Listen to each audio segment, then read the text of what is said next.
cô lấy cho con á, có chỗ nào mà con không thoải mái con mới nói cô ha, rồi cô đổi chỗ khác, cô lấy từ từ cũng được ha. Cô cố gắng một chút nha, thả lỏng ra, cố gắng một chút.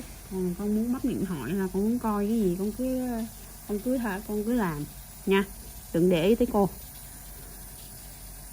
Cái hộp mụn của con nhiều lắm nè, mẹ con giận cô quá trời luôn á.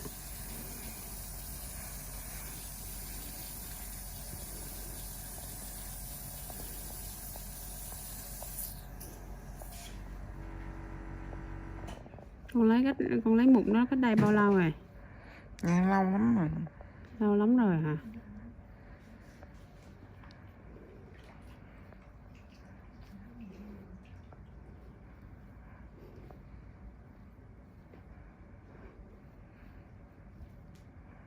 Cô lấy vậy được, chịu được không? Dạ cũng được.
Được không ta?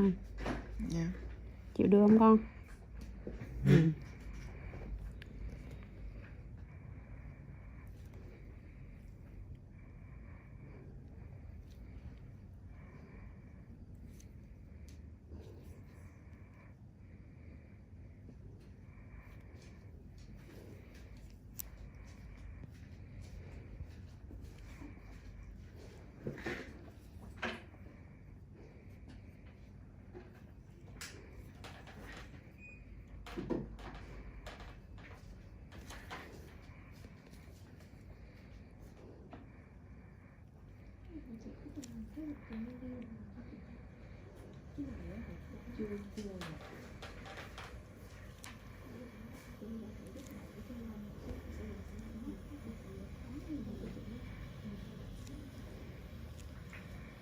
Mấy cục này nó bị viêm này con ạ.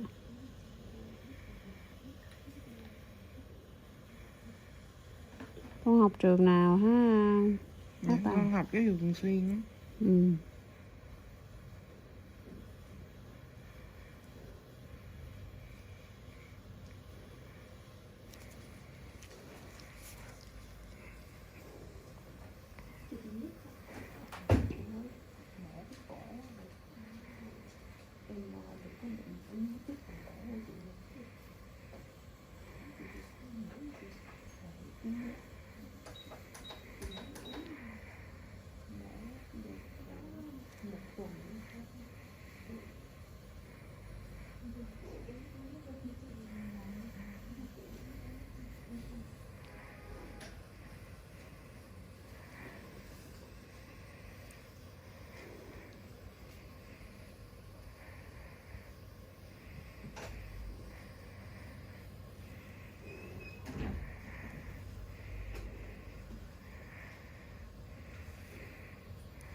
Đang xíu có 2 cục này nó bự, nó ngay cái chỗ mũi nè, chịu khó chút nha. Rồi, rồi.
Con có hay ăn ngọt không ha các bạn?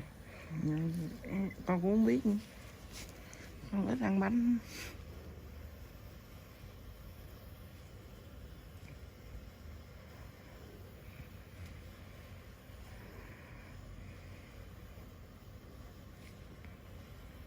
Còn nghỉ ngơi xíu không? Có cần nghỉ ngơi xíu không? Hơi khỏi. Ừ.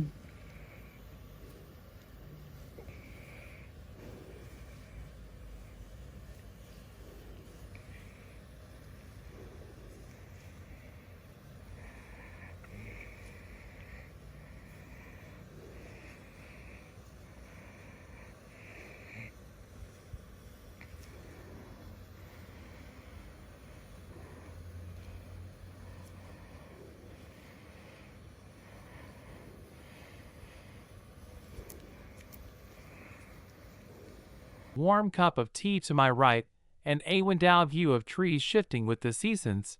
I don't need much. I dream of a small house, with a garden, where I can grow herbs, listen to birds in the morning, and maybe bake on weekends. I spent nearly 7 years saving for that dream. No eating out more than 3 times a month, no shopping unless it's on the need list. No credit card debt, no buying a new car. If the old one still works, I turn down fancy vacations for hiking trips through the Olympic Mountains. People call me an extreme minimalist, but I call it the freedom to choose. I've never blamed my parents for favoring Vanessa, but I learned early on that if I didn't plan my life, no one else would. And that's exactly why when the dream of my own home started to feel within reach, I never expected the storm that followed the one named my family last week. After reviewing them balance in my 3 savings accounts, housing, investment, and emergency, I knew I was ready. Not maybe another year would be better ready, but truly ready enough for a down payment, enough for the fees, and enough to cover the mortgage for years to come without sacrificing my way of living. That evening, I went to my parents' house for dinner. As usual, a Sunday gathering with barbecue, garlic bread, and conversations that usually revolved around the kids' school gas prices, or the latest issue Vanessa had with her washing machine. I wasn't planning to say anything. The plan was to stay quiet, finalize everything, and then share Butaz. I scrolled through property listings while waiting for dessert. An image popped up, a little wooden house with a wide porch and a sun-drenched garden. Andy couldn't help but smile. "What's making you smile like that?" Vanessa asked, setting her orange juice down. I looked up, hesitated, then decided to be on STM house hunting, planning to buy next month. Silence, as if I just admitted it had a secret life in Alaska. My mom said they're forked down with deliberate sound. "Buying a house by yourself?" "Yes, I've been planning this for a long time. I want somewhere peaceful, close to nature, not too far from the city, but away from all the honking and traffic." My dad raised any brow. Vanessa stared at me like That's when it hit me. The pieces fell into place. Hence the exchange looks at dinner, the family-friendly listings. None of it was random. They didn't just want me to buy a house, they wanted me to buy one for the man I knew. If I stayed silent, if I went along just to avoid upsetting anyone, it'd be giving up the most precious thing I'd built my entire adult life, a life that was truly mine. I signed the contract for me dream home. On a bright April morning, a two-bedroom wooden house nestled among the pine trees north of Everett, about a 45-minute drive from downtown Seattle. A spacious backyard, a small greenhouse, and raised garden beds already in place. As I stepped onto the porch and took the keys from the former owner, I almost cried, not out of sentiment, but because for the first time I was choosing my life. No interference, no director. I kept it secret that whole week, planning to share it at Saturday dinner at my parents'. As a happy surprise, I imagined a proud smile from Dad, a teary hug from Mom, but when I said the words, "I bought a house," the entire room fell still. Vanessa stiffly sat, her glass down, eyes fixed on me. "You bought it? You mean you already signed everything?" I nodded, giving a soft smile. "Yes, last week. I'm moving in at the end of the month." My mom sat up straight, placing her hand on her chest like she just heard something earth-shattering. "And how could you make that decision on your own? You know we've been house hunting for you." I frowned, a cold shiver running down my spine. "What do you mean? Who exactly?" Vanessa looked up, expressionless. "Nathan and me, we've hot this through the house Mom picked is near the best elementary school in the area. Ellie and Brandon would each have their own room. You don't need that much space. It's perfect." Ella fed silently. "Wait, you're all talking about that house as if I'd buy it so your entire family could move in?" My dad only set down his fork, his voice low and firm. "And you're the only one in the family who's financially stable right now. Helping each other is what family does." I turned to my mom. "You feel the same?" Her eyes didn't deny it. "You live alone, work from home, have a steady income." Vanessa's struggling in that tiny apartment.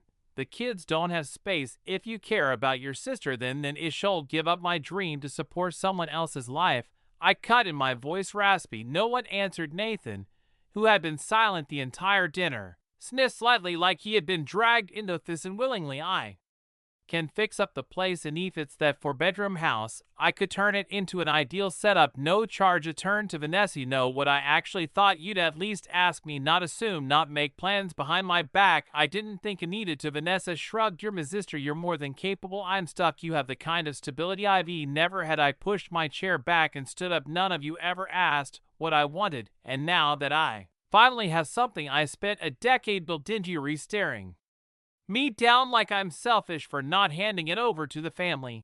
You're betraying us, Anne." My mom said, her voice sharp as a blade. "Barbara on Maple Street was willing to lower the price. Big house, safe neighborhood. My name is, and I'm 31 years old and currently a financial advisor at an investment firm in Seattle. I don't like showing off, I hate waste, and I absolutely never live beyond my means." My coworkers like to joke that I'm the woman who lives inside a spreadsheet. Booty don't mind, because I know that every dollar I save today is the foundation of the freedom I'll have tomorrow. I'm the youngest of two sisters. My older sister Vanessa is 4 years older than me. If me childhood was like blank pages tucked away in a corner drawer, hers was a glossy comic book displayed right in the middle of the living room. Bright, celebrated, and constantly cherished, Vanessa was always the center of attention. Golden hair, a dazzling smile, and a voice that